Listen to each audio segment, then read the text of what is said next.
আসসালামু আলাইকুম। আজকে আপনাদের একজন সৌভাগ্যবান স্টুডেন্টকে পরিচয় করে দিব। মিস্টার জুবায়ের আহমেদ সেতু সম্প্রতি অস্ট্রেলিয়ার ভিসা হয়েছে।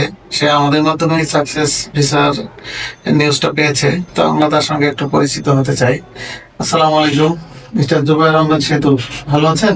জি, আলহামদুলিল্লাহ। আচ্ছা, প্রথমে আপনাকে কনগ্রাচুলেশন, আপনি আমাদের মাধ্যমে ভিসা অস্ট্রেলিয়ার ভিসা হয়েছে। এ সম্পর্কে আপনার প্রতিক্রিয়া কি একটু বলবেন? জি, আমার ভালোই লাগছে ভিসাটা হওয়ার পর। আমি মনের দিক থেকে অনেক বেশি খুশি হয়েছি। এখন আমি অনেক বেশি এক্সাইটেড কবে যাবো অস্ট্রেলিয়ায়। টিকিট কাটার জন্য প্রস্তুতি নিচ্ছি, কেনাকাটা শুরু করবো।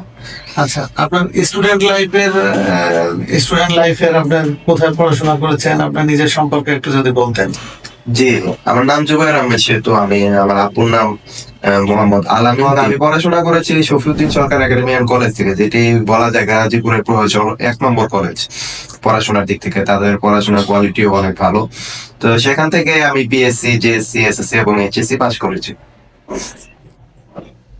হাজবেন্ড সম্পর্কে আপনি কিভাবে জানতে পেরেছেন এবং আমাদের মাধ্যমে যে ফাইল প্রসেস করলেন, এটা আপনি কিভাবে জানলেন বা কেন আমাদের মাধ্যমে আপনি ভিসা অ্যাপ্লিকেশন করলেন, সেটা একটু বলতেন। জি, আমি যখন এইচএসসি টা পাস করলাম তখনই আমার ওই তীব্র ইচ্ছাটা আরো বেড়ে গেল বিদেশ গিয়ে পড়া, বাকি হায়ার স্টাডিজটা শেষ করার জন্য। পরে আমি আমার আম্মুকে বললাম। আমার আম্মু বললো, আচ্ছা ঠিক আছে, তুই খোঁজ নে কোথায় পাওয়া যায় না, কোন এজেন্সি থেকে গেলে ভালো হয়।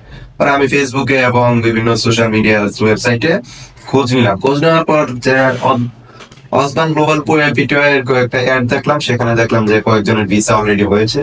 তারপর আমি এটা নিয়ে আর একটু খোঁজাখুঁজি করলাম। তারপর জানতে পারলাম যে আমার একজন আত্মীয় এই অসবান এডুকেশন পিটিআই এজেন্সি থেকেই অস্ট্রেলিয়াতে মুভ করেছে।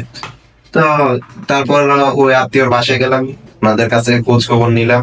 ওনারা বললো যে না, ওনারা আসলেই অনেক ভালো, আচার আচরণ খুব ভালো, অনেক ফ্রেন্ডলি। আর যে কোনো সমস্যায় ওনারা যেভাবেই পারুক সাহায্য করবে সমস্যা সমাধান করার জন্য। আপনি হায়ার স্টাডির জন্য তো আইএলটিএস, পিটি বা টোফেল করতে হয়, আপনি কোনটা করেছেন এবং কোথায় করেছেন? আমি আসলে আইএলটিএস করেছি, কারণ আইএলটিএস বেছে নেওয়ার কারণ হলো বাই এনি চান্স যদি আমি অস্ট্রেলিয়ার ভিসা না পাই, অন্য যে কোনো কান্ট্রিতে আমি যেতে পারি, কিন্তু অন্যগুলোর মধ্যে কিছু লিমিটেশন থাকে। তারপর আমি যখন অসবানের অফিসে আসলাম ওনাদের সাথে যোগাযোগ করার জন্য, কথা বলার জন্য সরাসরি, তো সেখানে জানতে পারলাম যে ওনাদের নিজেদেরই আইএলটিএস সেন্টার আছে।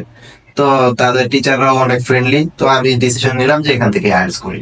তারপর কোর্স শেষ করলাম, আর আমার রেকমেন্ডেড স্কোর ছিল 6। তো আমি চেষ্টা করলাম যে আর একটু বেশি পাওয়ার জন্য, কিন্তু ব্যাড লাক, আমি বেশি পেতে পারি নাই, কিন্তু 6 আমি তুলতে পেরেছিলাম।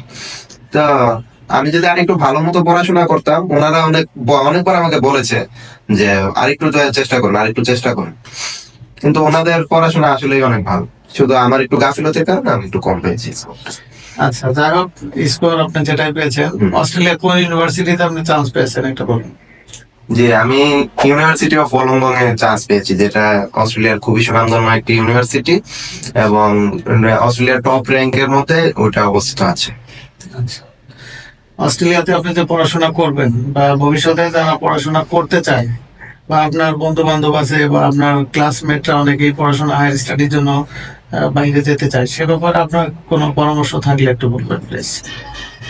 ভবিষ্যতে যারা অস্ট্রেলিয়াতে অথবা অন্য যে কোনো কান্ট্রিতে পড়াশোনা করতে চায়, তাদের জন্য আমার কিছু পরামর্শ আছে। যেমন প্রথমত আমি বলতে চাই, তাদের ডেডিকেশনটা অনেক বেশি থাকতে হবে, কারণ ইচ্ছা ছাড়া কোনো কিছুই সম্ভব না।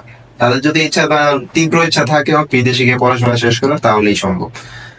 দ্বিতীয়ত, তাদের ফাইল গুলা সব ভালো মতো প্রসেসিং করতে হবে, যার কারণে একটা ভালো এজেন্সি দরকার। কারণ নিজে নিজে ফাইল ভালো মতো প্রসেসিং করা যায় না, এগুলা এজেন্সিরাই ভালো বুঝে। তো তাদের উচিত ভালো একটা এজেন্সি দরকার। আবার চাইলে অসবান এডুকেশন পিটিআইও যোগাযোগ করতে পারেন। তারপর আপনাদের ফিনান্সিয়াল ব্যাকগ্রাউন্ড একটু ভালো থাকতে হবে, কারণ এটা জানা কথা, বাইরের রাষ্ট্রে পড়াশোনা করা একটু বেশি হাই কস্ট, তাই একটু ফিনান্সিয়ালি স্ট্রং থাকা দরকার। আপনার তো ব্যাংক স্টেটমেন্ট লেগেছিল, ব্যাংক স্টেটমেন্টের ব্যাপারে কি আপনি আমাদের থেকে হেল্প পেয়েছিলেন? জি, আমি ব্যাংক স্টেটমেন্টের আসলে তেমন পরিচিত কেউ ছিল না, তো ওনাদের কাছে ফ্যাসিলিটিস ছিল যে ওনারা আমার ব্যাংক স্টেটমেন্টটা নিজেরাই করে দিতে পারবেন। তো এই বিষয়ে সম্পূর্ণ হেল্প ওনারাই করেছেন, ওনাদের মাধ্যমে আমি ব্যাংক স্টেটমেন্ট করেছি। আচ্ছা, আপনি এখন তো ভিসা পেয়েছে, আপনি যাবেন অস্ট্রেলিয়াতে। অস্ট্রেলিয়া যাওয়ার পরে কি আপনি হাজবেন্ড থেকে কোনো হেল্প পাবেন, এটা কি আপনাকে আশ্বস্ত করেছে কিনা? জি, ওনারা আমাকে এটা সিওরিটি দিয়েছে, কারণ আমাদের এমডি স্যার অস্ট্রেলিয়াতেই থাকে, উনি মেলবোর্নে থাকেন। তো আমার যে কোনো ধরনের হেল্প উনি আজ পর্যন্ত করে এসেছেন দেশে থাকা অবস্থাতেই। এবং ভবিষ্যতে যদি আমি অস্ট্রেলিয়াতে যাওয়ার পরেও আমার জব নিয়ে কোনো ধরনের সমস্যা ইনশাল্লাহ হবে না, উনি আমাকে হেল্প করবেন। থাকা খাওয়ার ব্যবস্থা নিয়েও উনি আমাকে যথেষ্ট হেল্প করবেন। আচ্ছা, যাক, আপনাকে অভিনন্দন, আবারও অভিনন্দন। ভালো থাকবেন। আহ, আপনার ভবিষ্যৎ উজ্জ্বল হোক, এই আশা করছি। ধন্যবাদ।